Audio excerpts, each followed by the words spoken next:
আসসালামু আলাইকুম এইচএসসি লেভেলের শিক্ষার্থীরা। সো দেখতে দেখতে আজকে আমরা অর্থনীতির চতুর্থ ক্লাসে হাজির হলাম। সো অলরেডি আমরা অনেকগুলো বিষয় জেনে ফেলেছি প্রথম অধ্যায় থেকে।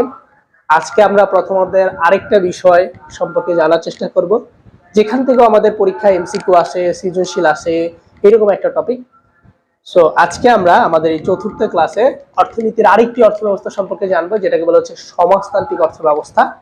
এই সমাজতান্ত্রিক অর্থব্যবস্থার আরেকটি নাম আছে, আমরা যদি সহজভাবে বোঝাতে চাই বা বুঝতে চাই তাহলে এটা আরেকটা নাম বলা হচ্ছে রাষ্ট্রীয় অর্থব্যবস্থা।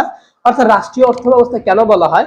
কারণ এই অর্থব্যবস্থায় সকল কিছুর মালিক হচ্ছে রাষ্ট্র, অর্থাৎ এখানে সকল কিছুর দায়িত্ব রাষ্ট্রের উপরেই থাকে, এই জন্য এটা হচ্ছে রাষ্ট্রীয় অর্থব্যবস্থা অথবা সমাজতান্ত্রিক অর্থব্যবস্থা। আমরা যদি সুন্দরভাবে সংজ্ঞাটা একটু বলি তোমাদেরকে, যে অর্থব্যবস্থায় রাষ্ট্রীয় মালিকানা বিদ্যমান এবং সকল কিছুর দায়িত্ব রাষ্ট্রের কাছে থাকে, তাকে সমাজতান্ত্রিক অর্থব্যবস্থা বলে।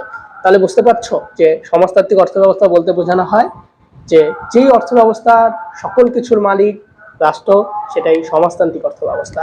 এবং এই অর্থব্যবস্থার সূত্রপাত কোথায় হয় আমরা যদি একটু বলি, সূত্রপাতটা হচ্ছে রাশিয়ায় হচ্ছে।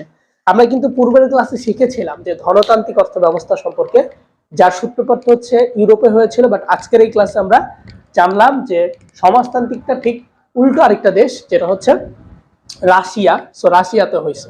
সো এটা আমরা জানলাম। দেন এবার আমরা একটু জানবো যে 100% এখান থেকেও যেটা মনে রাখতে হবে সেটা হচ্ছে এই অর্থব্যবস্থায় রাষ্ট্রীয় মালিকানা থাকবে এবং এটা সরকারি ব্যবস্থাপনা, ঠিক আছে। এবং এটাতে কোনো মুদ্রাস্ফীতি নেই। কেন মুদ্রাস্ফীতি নেই? কারণ যেহেতু সরকার, টাকা পয়সার তো অভাব নাই, মুদ্রাস্ফীতি কেমনে থাকবো? চাইলেই টাকা কমায় ফেলবে, চাইলেই টাকা বাড়ায় ফেলবেন, এই জন্য এখানে কোনো ধরনের মুদ্রাস্ফীতি দেখা দেয় না। এবার আমরা এই অর্থব্যবস্থা থেকে কিছু বৈশিষ্ট্য জানার চেষ্টা করব, ঠিক ধনতান্ত্রিক অর্থব্যবস্থার মতোই। তোমাকে যদি আমি সহজভাবে বোঝাই দিই, মাথায় রাখবে যে এখান থেকে যদি তোমার পরীক্ষায় প্রশ্ন আসে, প্রথম তোমাকে উদ্দীপক করতে হবে এবং এখান থেকে যে প্রশ্নটা আসবে সেটা অবশ্যই ঘ নাম্বারে আসবে। সো সৃজনশীলের ঘ নাম্বারে আসবে। সো এই ঘ নাম্বারে আসলে তুমি এখান থেকে যে কয়েকটা টপিক আছে, প্রায় হচ্ছে বৈশিষ্ট্য 10টা আছে, এই 10টা বৈশিষ্ট্য থেকে যে কোনো তোমার 6টা বৈশিষ্ট্য ঘ নাম্বারে লিখতে হবে। এবং ঘ নাম্বারে লেখার ক্ষেত্রে তোমার প্রথমে উদ্দীপক পড়ে তোমাকে সিদ্ধান্ত গ্রহণ করতে হবে, যেটা কোন অর্থব্যবস্থাকে নির্দেশ করছে। আমি দেখতে পাচ্ছি যে এটা সমাজতান্ত্রিক অর্থব্যবস্থা, তাহলে লিখবো উদ্দীপকের অর্থব্যবস্থাটি হচ্ছে সমাজতান্ত্রিক অর্থব্যবস্থাকে নির্দেশ করে। এরপর আমি হচ্ছে একটা সংজ্ঞা দিব 2 নম্বরে। সংজ্ঞা কোন সংজ্ঞা দিব? অবশ্যই সমাজতান্ত্রিক অর্থব্যবস্থার সংজ্ঞা দিব। তারপর সমাজতান্ত্রিক অর্থব্যবস্থার এই যে 10টা বৈশিষ্ট্য, এখান থেকে যে কোনো 6টা বৈশিষ্ট্য আমি উল্লেখ করে দিব। এরপর আমি কি করব ভাই, খেয়াল করো, এই যে দেখো 6টা বৈশিষ্ট্য জাস্ট লিখে দিলেই কি তুমি ফুল নাম্বার পাবে? পাবে না ভাইয়া। তুমি এটাকে নিচে এভাবে দাগ দিবে, এটার নিচে একটু দাগ দিবে, এটার নিচে একটু দাগ দিবে, দিয়ে এই পাশ দিয়ে একটু লিখবে, ঠিক আছে। অর্থাৎ এই নিচ দিয়ে 2-1 লাইন লিখে দিবে এবং এই যে বর্ডারটা আছে এটা তুমি একটু নীল কালার করে দিবে। এই লেখাটা যদি নীল কালার করো, টিচার অনেক বেশি খুশি হয়ে যাবে। টিচার তোমাকে বেশি নাম্বার দিতে কি আগ্রহ প্রকাশ করবে, যার কারণে তোমাকে বেশি নাম্বার দিয়ে দিবে।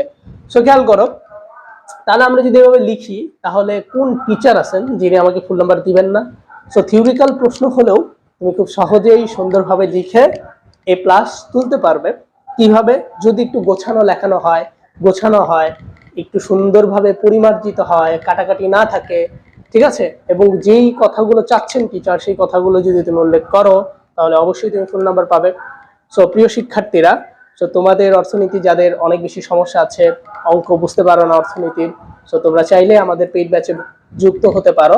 আমাদের পেইড ব্যাচে নাম্বারটা 01818165 এটা হচ্ছে আমাদের পেইড ব্যাচের হোয়াটসঅ্যাপ নাম্বার।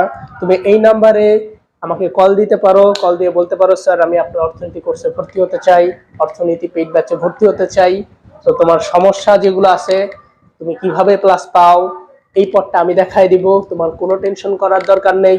তো ভালো থাকবে, সুস্থ থাকবে, দেখা হবে ইনশাআল্লাহ আমাদের পরবর্তী আরেকটি ক্লাসে, যেখানে আমরা আলোচনা করব অর্থনীতির আরেকটি গুরুত্বপূর্ণ টপিক নিয়ে, আরেকটি অর্থব্যবস্থা নিয়ে। আসসালামু আলাইকুম।